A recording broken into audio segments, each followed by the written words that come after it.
Relay connection established. Origin unknown. Verification impossible. Archive access granted. Proceeding with recovered transmission.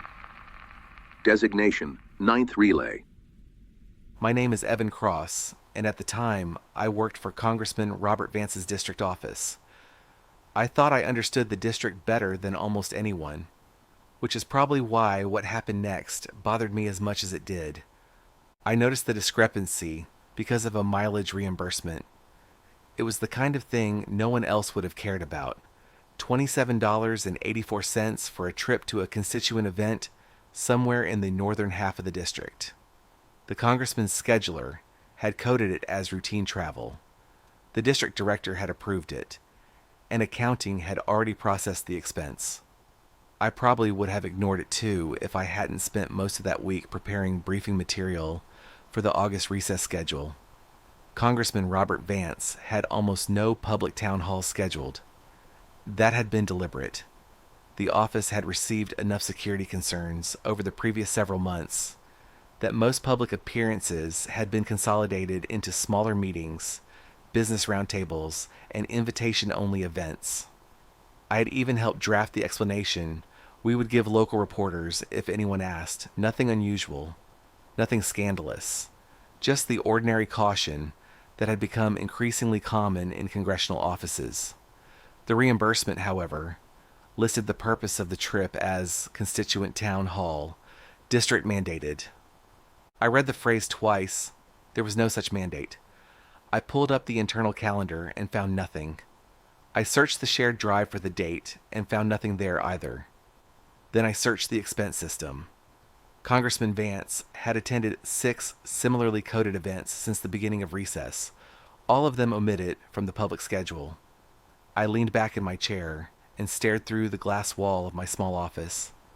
The district office had mostly emptied for the evening.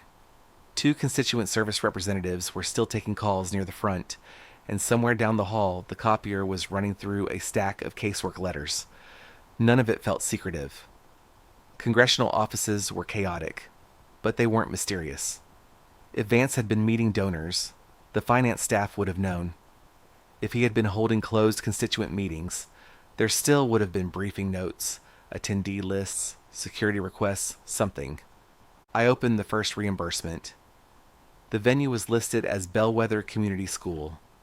I had never heard of Bellwether, and that bothered me more than it probably should have. I grew up in the district. I had spent 3 years on Vance's campaign staff before joining the congressional office, and had driven nearly every county road worth driving. I knew the dying mill towns, the farming communities with fewer than 200 people, and the unincorporated crossroads that consisted of a church, a gas station, and 3 houses. I knew which towns still held founders' festivals, which ones had lost their post offices, and which ones existed only because the state highway department had never bothered to remove the signs. Bellwether meant nothing to me. I searched online and found no town, no school, no municipal records, and no current property listings. The Census Bureau database returned nothing.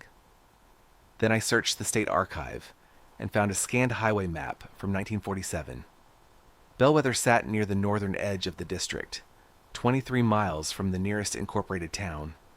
Beside its name was a population figure of 612. I found an older map from 1936. Bellwether was there, population 612. Then I found another from 1922, population 612.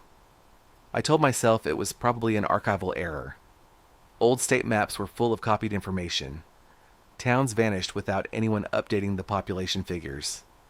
Entire communities could exist administratively long after the last residents had left.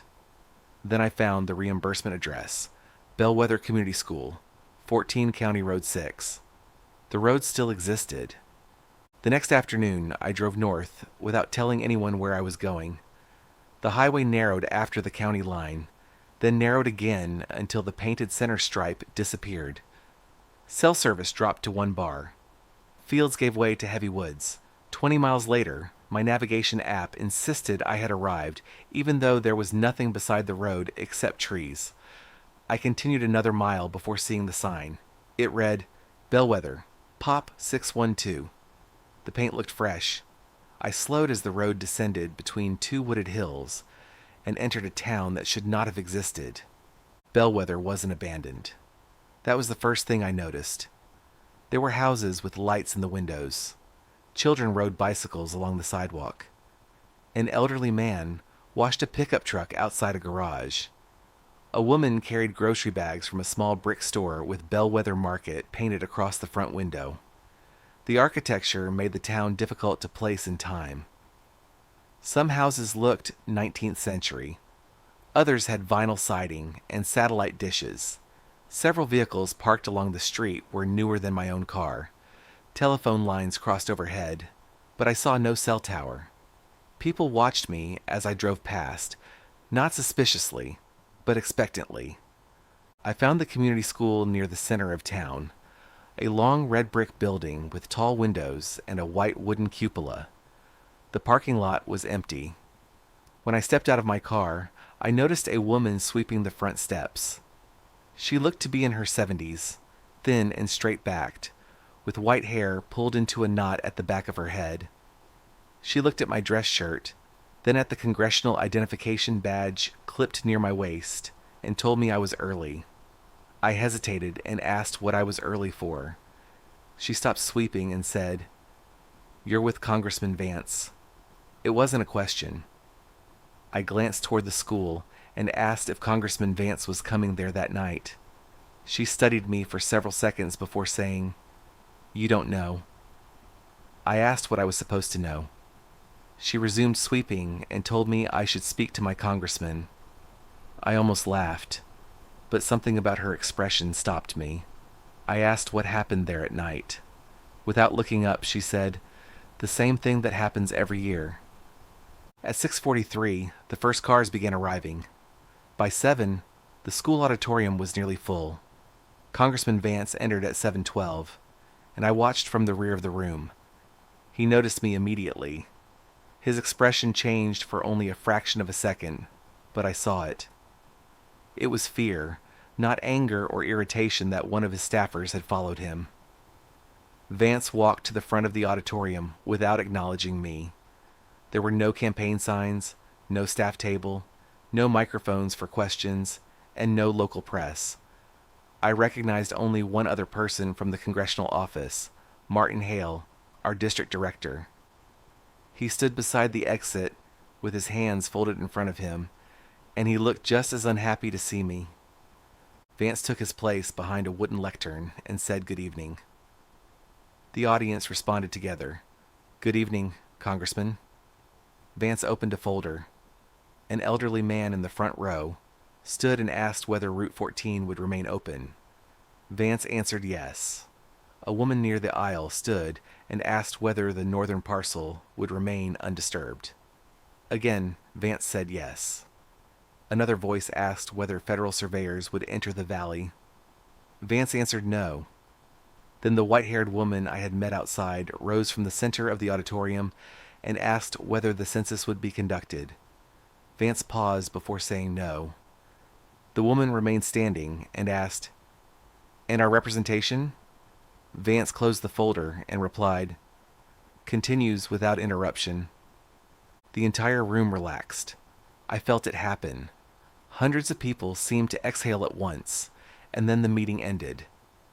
There was no discussion of taxes, health care, roads, veterans' benefits, farm subsidies, schools, immigration, crime, or anything else I had ever heard discussed at a town hall.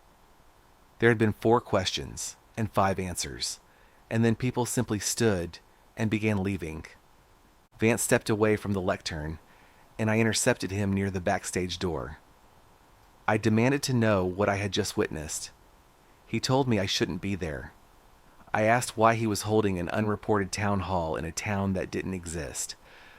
Vance told me to keep my voice down.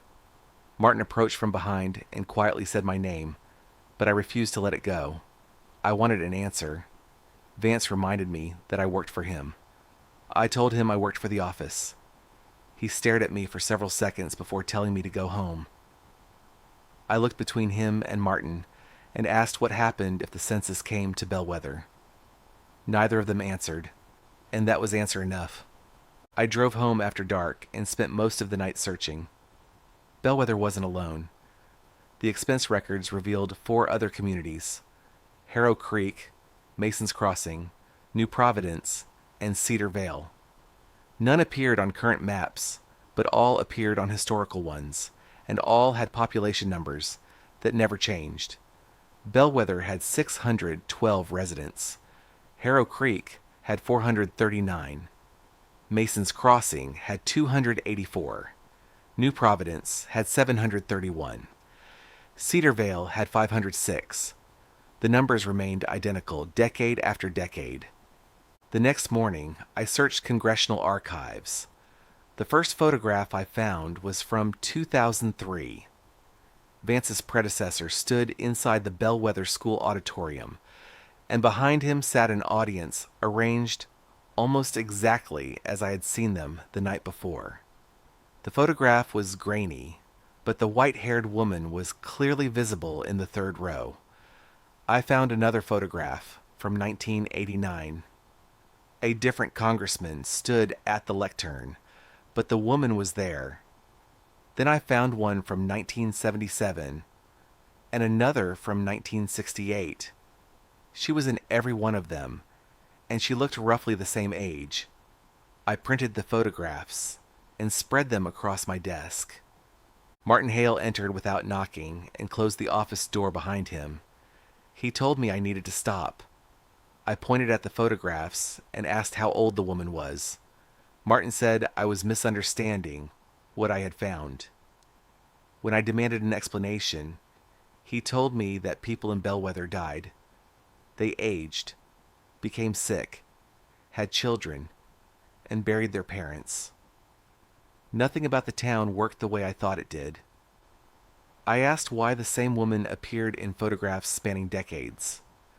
Martin pulled one closer and explained that the woman in the older photographs was Margaret Bell. The woman I had met was Eleanor Bell, her daughter. I looked again and finally noticed tiny differences in the nose, ears, and posture. Relief came for only a moment before Martin told me that wasn't the problem. Martin tapped the population figure beneath a newspaper clipping from 1968. Bellwether had contained exactly 612 residents for more than a century. When someone was born, someone else died. When someone moved into town, someone else left. Sometimes the residents knew who it would be. Usually they didn't. I told him it was impossible. Martin agreed. I asked why it happened, and he told me they didn't know.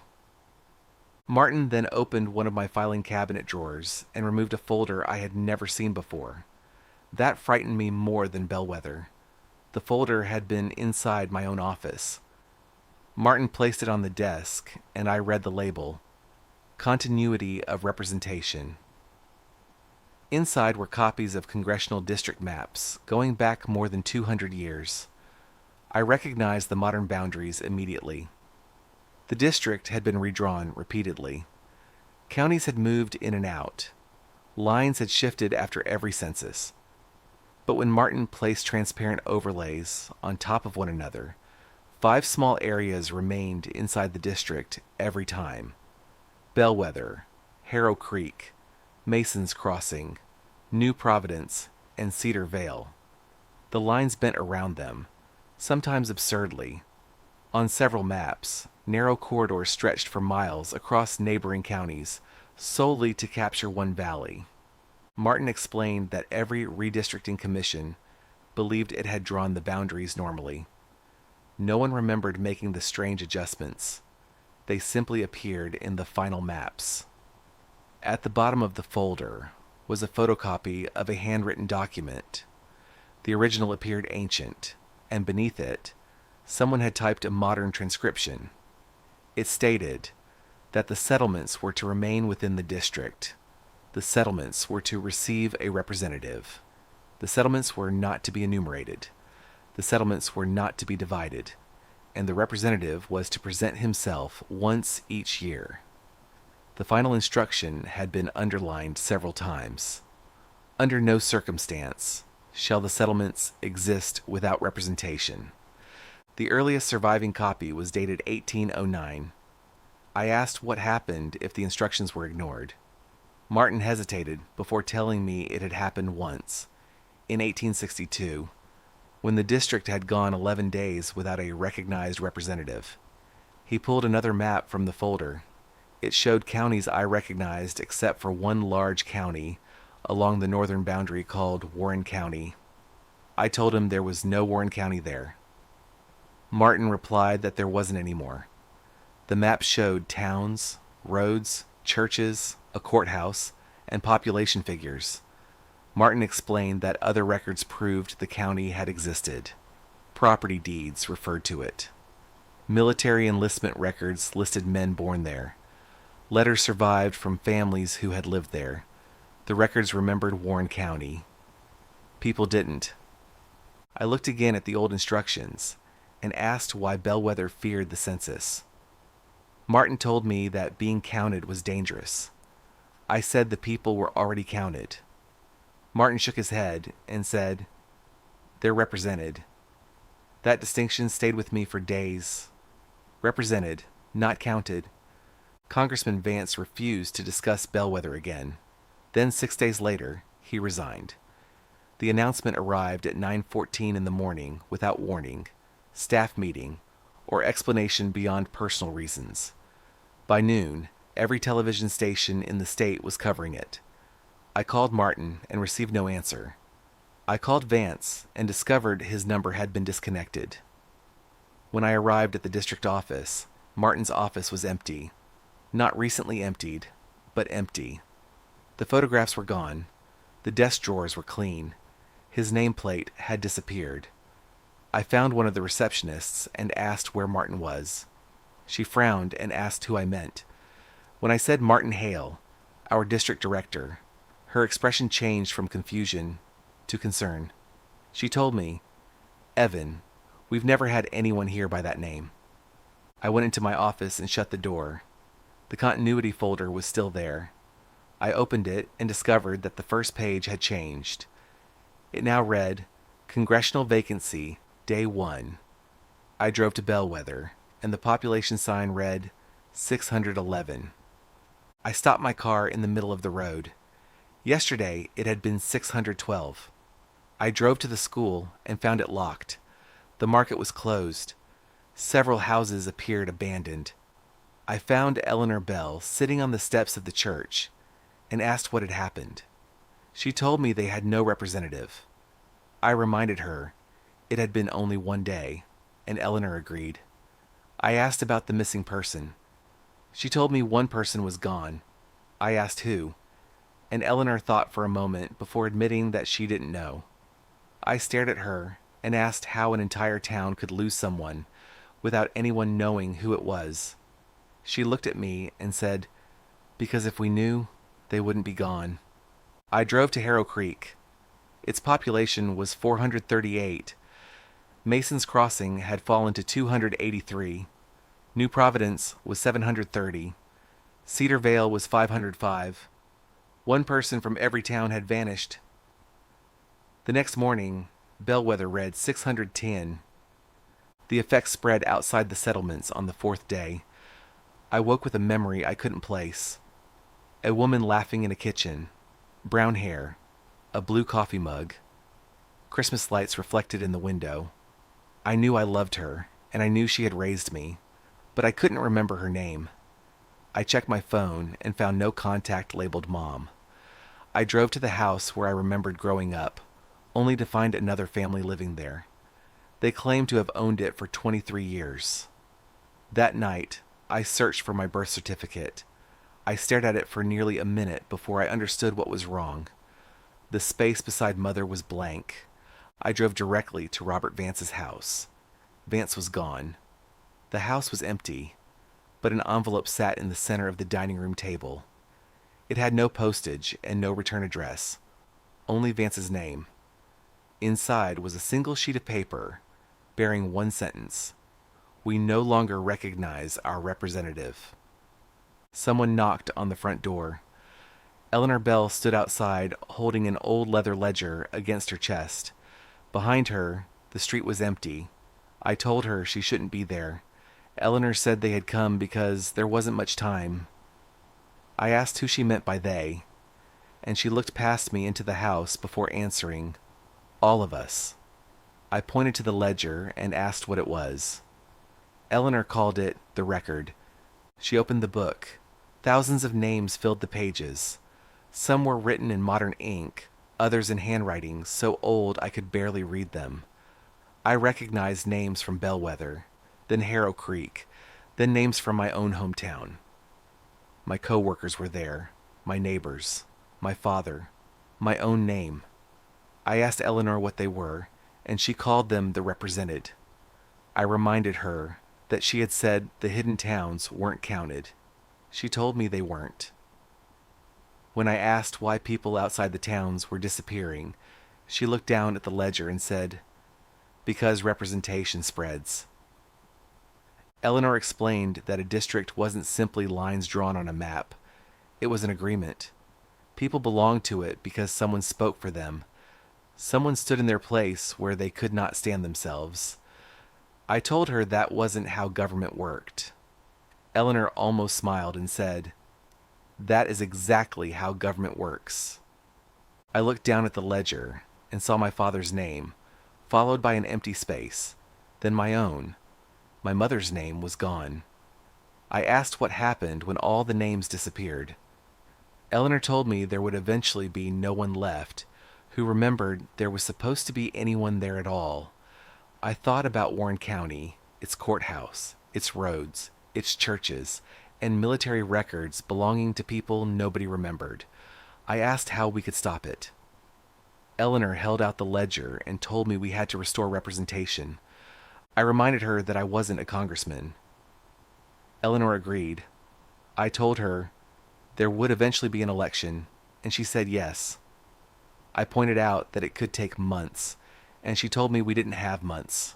When I asked why she had come to me, Eleanor told me that when Vance resigned, I had been the last person employed by the office who had entered Bellwether, while the representative still possessed authority. I told her that meant nothing. She told me it meant they had seen me. When I asked who she meant, Eleanor looked toward the dark windows of the houses across the street and said, "The district." Something tightened in my chest. I asked if she was saying the district had seen me. Eleanor corrected me. "It recognized you." I remembered the certainty with which the people of Bellwether had looked at me when I first arrived. They hadn't asked who I was or why I had come. Eleanor had simply told me I was early, then told me I was with Congressman Vance. Eleanor extended the ledger again. I asked what I had to do. She told me to go to Bellwether and stand before them. They would ask whether their representation continued. I already knew the answer I was supposed to give. I asked what happened if I said yes. Eleanor said the counting would stop. I asked what happened if I said no. Eleanor said nothing. I looked at the empty space where my mother's name should have been and took the ledger. The drive to Bellwether took less than 20 minutes. It should have taken more than an hour. I noticed that after passing the county line. I also noticed that none of the road signs displayed route numbers anymore. They showed only arrows, and every arrow pointed toward Bellwether. When I reached town, the population sign read 587. Cars lined both sides of the street, and the school auditorium was full. No one spoke as I entered carrying the ledger. Eleanor followed several steps behind me. At the front of the room stood the same wooden lectern Congressman Vance had used. I placed the ledger beside it and looked out over hundreds of faces. Some were frightened, some hopeful, some expressionless. A man in the front row stood and asked whether Route 14 would remain open. I swallowed and answered yes. A woman asked whether the northern parcel would remain undisturbed, and I answered yes. Another voice asked whether federal surveyors would enter the valley. and I answered no. Then Eleanor stood and asked whether the census would be conducted. I hesitated. For the first time, I understood why they feared the question. A census didn't simply count people. It determined representation, seats, boundaries, and political existence. Whatever these settlements were, someone had discovered centuries ago that they could survive only inside the gap between being acknowledged and being enumerated.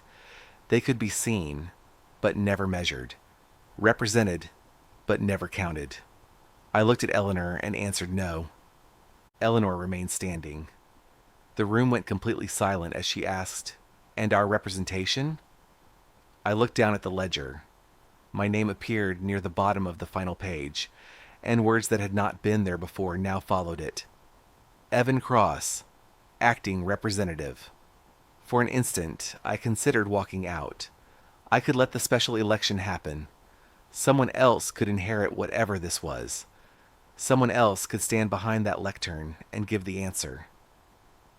Then I tried to remember my mother's face and realized I could barely see it anymore. I looked out at the waiting crowd and said, "Continues without interruption." Every light in the auditorium went out. Something enormous moved beneath the floor, but not merely beneath the building. I could feel it moving beneath the town. I heard wood creak, pipes shake inside the walls, and hundreds of people inhale at once. Then the lights returned. Nobody appeared frightened. Eleanor sat down. The meeting was over. I opened the ledger and saw that the blank space had been filled. Laura Cross, my mother. I remembered her instantly.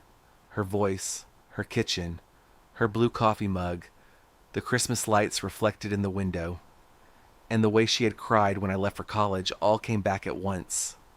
I gripped the edge of the lectern and closed my eyes. When I opened them, everyone was leaving.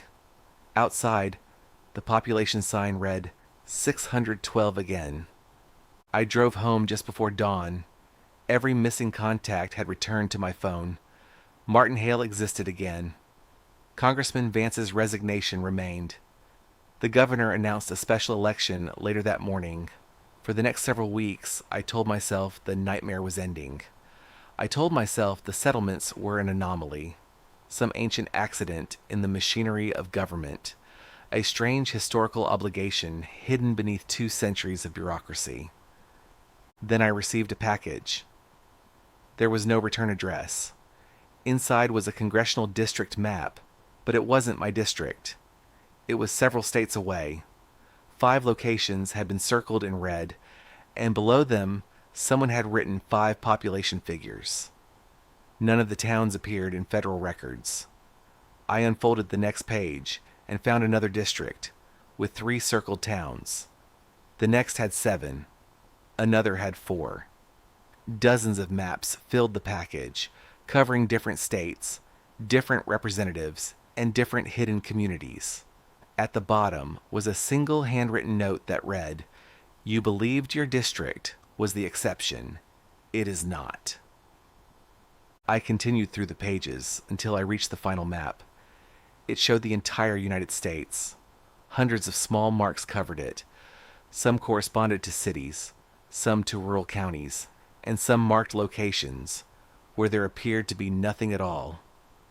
In the lower corner, beneath the legend, someone had written the number 335,814,672. I recognized it as a population count. Directly below it was another number, 335,814,671. The second number had been written that morning. I stared at the numbers for a long time before my phone rang. The screen displayed an unknown number. I considered ignoring it, but something made me answer. For several seconds, there was only static. Then a woman spoke. I didn't recognize her voice. "Representative Cross?" she asked. I tightened my grip on the phone and told her, "I'm not a representative." The woman went silent. When she finally spoke again, she sounded confused. "I'm sorry," she said. There was a brief pause, And then she asked the question I still don't know how to answer. Then who is representing us? Transmission complete. Archive updated. Relay connection terminated. Signal lost.